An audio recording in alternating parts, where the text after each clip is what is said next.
इस वीडियो के बाद आप हिम्मत नहीं कर पाओगे ये बोलने की कि कल से करूंगा। आधी जिंदगी जा चुकी है, your half life is gone. End तक आते आते तो मैं ये सब क्लियर कर दूंगा कि 2025 ही है तुम्हारी लाइफ का आखिरी साल। इसके बाद में मौत है। थोड़ा डार्क वीडियो है क्योंकि मैं डेथ के ऊपर बात करूंगा। लोग मौत से डरते हैं लेकिन वक्त को बर्बाद करने से नहीं डरते, जबकि डरना चाहिए तुम्हें वक्त को बर्बाद करने से, बिना कुछ करे इस दुनिया से जाने से। तुम्हें बिना कुछ करे मरने से डरना चाहिए। जिस एज में अभी हम जी रहे हैं, जो मेरी एज है, हम लोगों के पास शरीर है, ताकत है, टाइम है, एनर्जी है, वो बहुत इंपॉर्टेंट है, जिसको हम हल्के में ले रहे हैं। हमें अर्जेंसी फील नहीं होती। हम वो भूल जाते हैं कि एक दिन हमसे कभी भी छीन लिया जाएगा। ऐसा सोचते हैं जैसे हम हमेशा रहने वाले हैं इस दुनिया में। ये खुद अपनी डेथ को याद करने के लिए काफी है कि भाई डेथ है जो आनी है। जरा सोचो, अगर ये तुम्हारी लाइफ का आखिरी दिन होता तो क्या जब भी तुम वही करते जो तुम अभी डेली रूटीन में कर रहे हो? अगर जवाब तुम्हारे दिल में हाँ है तो मतलब सब सही जा रहा है। दुनिया में काफी लोग ऐसे हैं जो अपने पॉकेट में एक कॉइन रखते हैं। उस कॉइन का नाम है मोमेंटो मोरी। ये कॉइन सिर्फ उनके लिए एक रिमाइंडर है डेथ का। ऐसा वो इसलिए करते हैं ताकि बिजनेस करते टाइम उनको याद रहे कि लाइफ बहुत छोटी है, टाइम वेस्ट नहीं करना है, ओवर थिंकिंग में नहीं उलझना है, जो भी करना है बस जल्दी करना है। तुम सवाल करो अपने आप से, 2025 अगर तुम्हारी लाइफ का आखिरी साल होता तो क्या जब भी तुम अपने उसी सपने पे काम कर रहे होते जिस सपने पे तुम आज कर रहे हो? ये वीडियो ही समझ लो कि तुम्हारी कनपट्टी पर बंदूक है और तुमसे रोज रगड़ के मेहनत कराई जा रही है और तुम कहाँ उलझे हो? आलस में। आज ना इस आलस का पूरा खेल खत्म करते हैं। आलस क्या है? अगर इसका मतलब समझ लिया तो जिंदगी में कभी आलस नहीं आएगा। आलस एक आदत है एफर्ट्स पे ध्यान देने की, सक्सेस को भूलकर।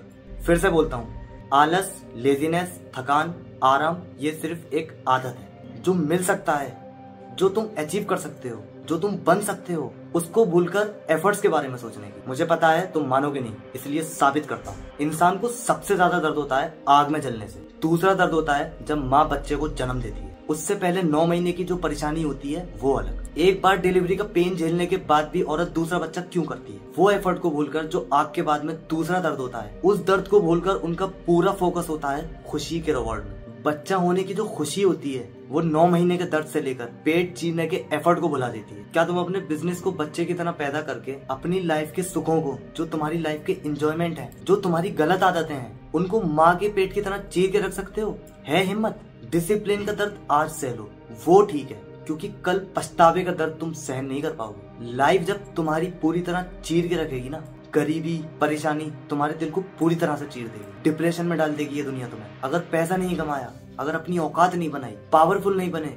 बर्दाश्त नहीं होगा तुम्हें वो। फिर अभी 100 रुपए तमीज के डिसिप्लिन के भर दो, वरना जिंदगी भर पछतावे की पेनल्टी दोगे। मैं हर साल को और इस 2025 को भी जिंदगी का लास्ट साल समझकर काम करता हूँ। मुझे ये समझ आया कि ये जो दिमाग है ये ड्रामेबाज है। ये तुम्हें मेहनत करने से रोकता है, क्योंकि दिमाग का सिर्फ एक काम है, तुम्हें एफर्ट से बचाना और तुम्हें जिंदा रखना। जिंदा रखना यानी तुम्हें भूखा ना मरने देना। कुछ भी तुम्हारी बॉडी को हो जाए उससे फाइट करना, किसी भी तरह का सर्वाइवल वगैरह, ये सब जब बात मौत तक आ जाती है या बहुत इमरजेंसी पे आ जाती है तब पूरी एनर्जी से इस्तेमाल होता है। वैसे क्यों नहीं? क्योंकि तुम्हारी एनर्जी फिक्स बनी हुई है, उसे भुला क्यों नहीं पाते? क्यों आ रहा है आलस? पर जब तुम इमरजेंसी समझ लेते हो कि काम करना है, पैसा कमाना है, वरना खत्म हो जाएंगे, फिर ऐसा क्यों होता है कि तुम काम से पीछा ही नहीं छुड़ा पाते? समझे बात का लॉजिक? कब्रिस्तान में सिर्फ लाश नहीं जाती, उनके साथ साथ जाती हैं उनकी उम्मीदें कि कल करूंगा, बाद में करूंगा, अभी ये सही टाइम नहीं है। इन सब चीजों की वजह से उनके साथ कई आइडियाज दफन हो जाते हैं, उनके इनकम्प्लीट ड्रीम्स उनके साथ चले जाते हैं। थोड़ा डार्क हो गया। इंटेंशन मेरा बस ये है कि तुम्हारी जिंदगी बदले। तुम होश में नहीं हो, होश में आओ। अगर अभी भी मुझे सुन रहे हो तो 5 सेकंड में मिस मत करना, सुनते रहो। 5 महीने में कोई भी इंसान अपनी दुनिया इधर से उधर कर सकता है अगर वो होश में आ जाए। होश का 1 घंटा कई दिनों के बराबर होता है। होश में रहने के कुछ मिनट तुम्हें कई सालों की डायरेक्शन दे सकते हैं कि कहाँ जाना है, क्या औकात बनानी है। होश में रह के तुम 4-5 महीनों में वो चमत्कार कर सकते हो जो बेहोशी की आधी जिंदगी नहीं कर पाई अब तक। वक्त फास्ट नहीं जाता है ब्रो, तुम बेहोश हो। तुम अपनी लाइफ का पिछला 1 साल याद करो। तुम 365 दिन के 24 घंटे के हर मिनट को थोड़ी याद रखोगे, बल्कि गिने चुने 12 से 15 होश में जिए हुए मोमेंट, मेमोरीज, इंसिडेंट, ये सब याद रखोगे कि पिछला 1 साल मैंने ये सब चीजें करी थी। वो क्यों याद है? क्योंकि होश में किया था। तुम अपनी पूरी जिंदगी होश में जिए हुए मोमेंट को याद रखते हो। गहरी बात है, अगर समझ गए ना तो जिंदगी बनाने में लग जाओगे। 60 की उम्र में तुम अपनी लाइफ में कुछ ही पलों को याद करते हुए खुश रहोगे, बस कुछ पल, ना कि हर एक दिन, ना कि हर एक साल।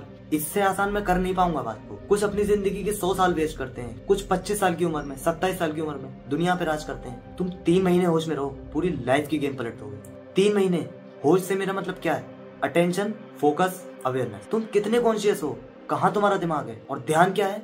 एनर्जी। एनर्जी का रूल क्या है? ना तुम बना सकते हो ना तुम खत्म कर सकते हो। सबने पढ़ा है ये स्कूल में। ध्यान जहाँ जाएगा वहाँ क्या होगा? एनर्जी बहेगी। जहाँ तुम्हारा ध्यान है वो बढ़ेगा। बिल्कुल कॉमन सेंस की बात कर रहा हूँ मैं। अगर तुम देश में हर काम करने वाले की प्रोडक्टिविटी या लोगों के अटेंशन देखोगे तो वो गिर रहा है। हमारा फोकस डेंजर में है और दुनिया कह रही है यही फ्यूचर है। ये बड़े लोग तुम्हें बता नहीं रहे फोकस फ्यूचर है। ये मौत और होश के सिर्फ 2 पॉइंट थे तुम्हारी आंखें खोलने के लिए। अब सुनो आगे तीसरी बात। मन कभी करेगा ही नहीं मेहनत करने का। लेकिन अगर तुम सुबह उठने के बाद के अपने दिन के हर घंटे को शेड्यूल करोगे तो तुम 1 दिन कर सकते हो, 2 दिन कर सकते हो, 1 हफ्ता कर सकते हो, इस तरह 1 महीना कर सकते हो। और इसी तरह अगर तुमने 5 महीने कर लिया तो इसके बाद तुम पूरी लाइफ कंट्रोल कर लोगे। रिसर्च में मिला है कि एवरेज इंसान सुबह उठने के बाद से सोने तक 500 डिसीजन लेता है, जिसमें 95% जो डिसीजन होते हैं ना वो सेम होते हैं आदतों की वजह से। डेली 95% लाइफ सबकी एवरेज इंसान की रिपीट होती है, क्योंकि तुम अपने दिमाग के सामने सिर्फ 5% हो। वो तुम्हारे मुकाबले 95% पावरफुल है और तुम खुद तो 5% से जन्मों में कामयाब नहीं हो पाओगे। तुम्हें 95% की सपोर्ट लेनी होगी। मतलब तुम्हें अपने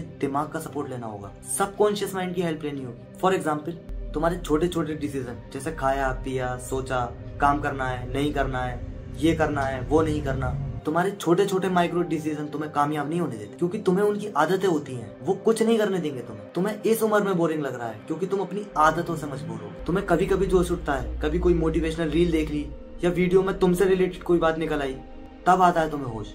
फिर सोचते हो ये कर दूंगा वो कर दूंगा, लाइफ बदल दूंगा। कुछ नहीं होता ऐसे।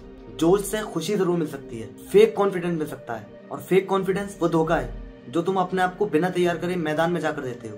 क्या करना है? सॉल्यूशन क्या है? नहीं पता। मेरे भाई ये जो 95% पावरफुल माइंड है ना, उसके साथ डील करो, नेगोशिएट करो।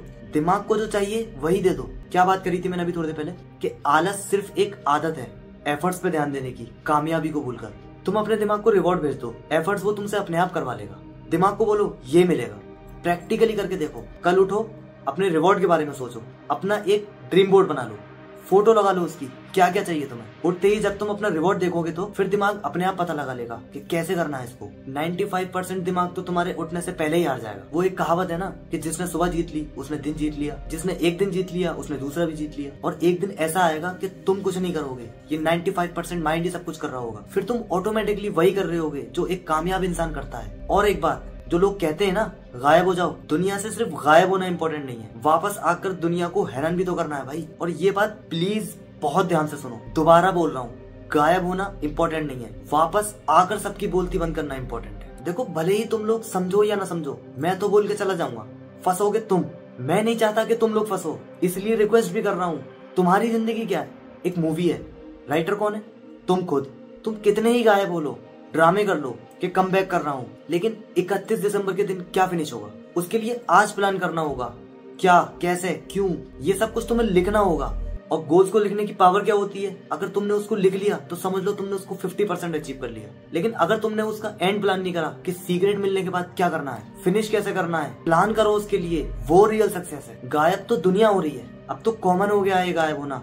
वापस कितने लोग आ रहे हैं ये इंपॉर्टेंट है। कितने % लोग हैं जो दुनिया को हैरान करते हैं, और कितने % इतने लोग हैं जो ये कहते हैं कि मैंने कमबैक कर लिया। एक जादूगर जो होता है, जो मैजिक दिखाता है, उस पर ताली इसलिए नहीं बजाते कि वो चिड़िया गायब कर रहा है, बल्कि जब वो चिड़िया वापस ले आता है ना तब ताली बजती है। मैजिक हॉल में सबसे ज्यादा शांति कब होती है? जब जादूगर गायब हो जाता है। और सबसे ज्यादा ताली कब बजती है? जब वो वापस किसी और जगह पर दिखता है। ये था जादू का एक हिस्सा। दूसरा सुनो, क्यों लोग कमबैक करने जाते हैं और वापस नहीं आते? क्योंकि तुम्हें मैजिक इसलिए पसंद है क्योंकि तुम सच जानना नहीं चाहते कि होता कैसे है जादू। तुम चाहते हो कि तुम सिर्फ बेवकूफ बने रहो। तुम कभी ये नहीं चाहते कि जादू होता कैसे है, मुझे वो सिखाओ। तुम सिर्फ जादू देखते हो, तुम्हें उसी में मजा आता है। लेकिन ये जादू ना सिर्फ तुम्हें भटका रहा है और उसी में ट्रिप मिल रही है तुम्हें, भटकने का नशा। लेकिन असली नशा तो होश है ना, भटकना नहीं। लिख लो मेरी ये बात, जहाँ हर मिनट पर निगाह जाए तुम्हारी। कैसे शुरू करा वो इम्पोर्टेंट नहीं, उसकी एंडिंग कैसे करोगे वो इम्पोर्टेंट है तुम्हारे लिए। फिनिश कैसे होगा? तुम आज कहते हो कि मैं इतने घंटे काम कर रहा हूँ, हाँ करो, बिल्कुल करो, 16 घंटे करो, मैं तो कह रहा हूँ पूरे दिन करो। लेकिन 31 दिसंबर तक, जब ये साल एंड हो जाएगा, तब तक तुमने क्या फिनिश करा, तुम्हारे लिए वो काम आएगा। क्योंकि वापस आकर तुम्हें कमबैक करना है, उसे कहते हैं असल कमबैक, जिसे प्रेस्टीज कहते हैं। यही प्रेस्टीज तुम्हें 1 जनवरी को करना है। तुम गायब हुए कमबैक करने के लिए, वो है प्लेज। पहला पॉइंट, कोई प्लेज पर ताली नहीं बजाता, सब प्रेस्टीज पे बजाते हैं। इस प्लेज और प्रेस्टीज गायब होकर दुनिया से कमबैक करने जाना और वापस आने में कितना फर्क है। फर्क है सिर्फ टर्न का। प्लेज गायब हुआ, द टर्न लाइफ बदल दी, प्रेस्टीज हैरान कर दिया। गायब होने और वापस बदल के आने में ये फर्क है। अगर तुम एंड प्लान नहीं करोगे तो हर साल को 2025 की तरह रिपीट करोगे, फिर किस्मत को दोष दोगे कि किस्मत साथ नहीं दे रही, जबकि यूनिवर्स के कुछ लॉज होते हैं, अगर समझ गए तो कमबैक तय है। जब तक खुद पर शक करोगे सिर्फ मरोगे। यहाँ तक लाना तुम्हें सिर्फ तैयार करना था मुझे। अब तुम सुनो सबसे गहरी बात, जो बातें मैंने तुमसे कही, मौत के बारे में, खुद को होश में रखना, ये सारी बातें कोई काम की नहीं है अगर तुम्हारे अंदर ऑब्सेशन नहीं है, पागलपन नहीं है, फितूर नहीं है। ऑब्सेशन जिसका दूसरा नाम मेहनत का नशा है, और नशा कभी खत्म नहीं होता। तुम्हारे अंदर अगर ऑब्सेशन नहीं है तो तुम हर साल रिपीट करोगे, और अगर ऑब्सेशन है तो बहुत कुछ कर लोगे। यहाँ तक पहुँचने के बाद अगर तुम मेंटली पूरे प्रिपेयर हो चुके हो तो सबसे आखिर में तुम्हें सिर्फ जरूरत है एक्शन लेने की, किसी भी तरह के काम को टाइम पे करने। नहीं तो एक दिन कब खत्म होता है, शाम कब हो जाती है, रात कब हो जाती है, पता ही नहीं चलता। एक 60-70 साल का अरबपति आदमी अपनी सारी दौलत देकर तुम्हारी एज पर आना चाहेगा, जिस एज में तुम चल रहे हो, और तुम इसी एज की वैल्यू नहीं समझ रहे। मरने से ज्यादा डर तुम्हें किससे लगना चाहिए? वक्त को बर्बाद करने से। हर एक चीज वापस आ सकती है दुनिया में, लेकिन वक्त नहीं आ सकता। 2025 गया तुम्हारे हाथ से, तुम्हारे पास सिर्फ 24 घंटे हैं दिन के। हर इंसान को उसके 24 घंटे उसको दिन के मिलते हैं। जो वक्त की वैल्यू समझते हैं उनके सारे काम टाइम से हो जाते हैं, तुम्हारे नहीं होते। वक्त किसी को नहीं मिलता भाई, वक्त निकालना पड़ता है। अगर मेरी सारी बातें तुम्हारी समझ में आ गई हैं तो मैं तुमसे उम्मीद करता हूँ कि 2026 तुम्हारा होगा। और अगर इस बीच में कोई भी बात तुम्हारे दिमाग से निकल गई हो तो इस वीडियो को दोबारा देखो, क्योंकि बात अगर तुम्हारे दिमाग से निकल गई ना तो वक्त तुम्हारे हाथ से निकल जाएगा। मैं मिलता हूँ आपसे नेक्स्ट वीडियो में। I wish you do it today. Thank you.